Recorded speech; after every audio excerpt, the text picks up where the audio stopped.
Ladies and gentlemen, I have to say that Xbox has a pulse on the gaming market. I think their loss of the console war in the Xbox One generation allowed for them to now take time and specifically pay very close attention to what was happening in gaming. Laura Fryer is someone who worked in the gaming industry. She has a YouTube channel where she talks about having shipped, I think, Gears 2 or Gears 3. And she's actually well connected. She knows the inner workings of some of these companies, especially the time that she worked at Microsoft. She also talked about some of the problems with Xbox. I recommend that you find her channel and watch a little bit of it just to get a history as to how all that stuff went down and how Phil Spencer came in. And I think he's done a very good job with Xbox so far. Some people on the Xbox side think otherwise, but again, you are yet to see the full manifestation of what he's put in place. I just have sat down because, again, I benefit from thinking about this stuff as a YouTuber, and I've looked at the implications, and man, he has reshaped gaming overall, using Microsoft's resources, in my opinion, in the best way to use in terms of having to recover in a market that has very minimal room for error. Now, I say this simply because I want to talk about the Trojan horse paradigm that Xbox is implementing or has implemented in some cases and is exploring. Now, this is basically them removing the red lines as to what games can come to Xbox in the future, or go to PlayStation, in the future.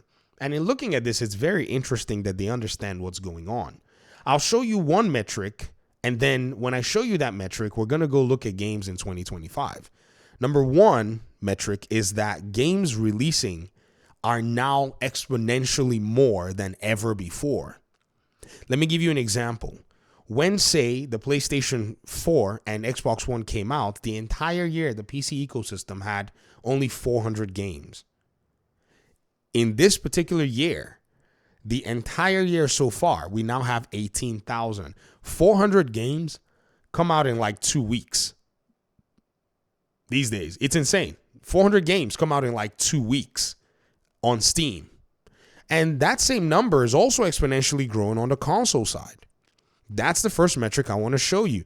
And this list is just December. This list might get to 19,000 by the end of the year. That's crazy. If the jump is from 11 to 12 to 14, all the way down from about 400 and even less at the time.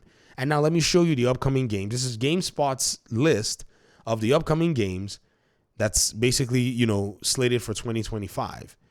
On this list, you're going to see a lot of multi-platform games, like a lot of really solid games. Donkey Kong Country HD, Returns HD coming out everywhere. Just little games back and forth. Star Wars Episode 1, Jedi Battles, just January is usually kind of, chill. And PlayStation is bringing a game to PC in that particular range, right? Then you go to February, and February is really hot. People just look at February and they don't pay attention, but February is like one of these early months, and people are, just recovering from the Christmas spending, and some developers want to capitalize on that February, consumer spending time, and you're going to see a lot of really interesting games around the time. Sometimes you see AAA games in February, and you see 3 to 4 of them, and in this February that's coming, you see the exact same thing. Well, Kingdom Come Deliverance is not a AAA game, but Avowed is here.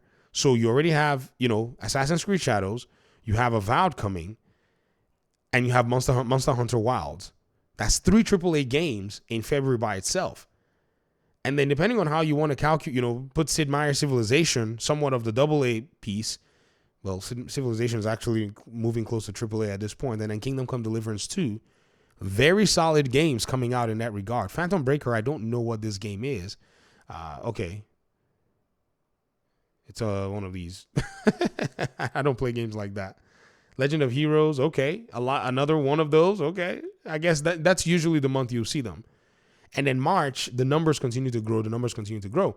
One thing a lot of people haven't necessarily said is how these numbers keep growing. And by the time you get to the second half or third quarter of the year, it's now time for PlayStation to release its big, flagship title, which will be Marvel's Wolverine, if it's ready at that time. We don't know what the progress is in the development of it.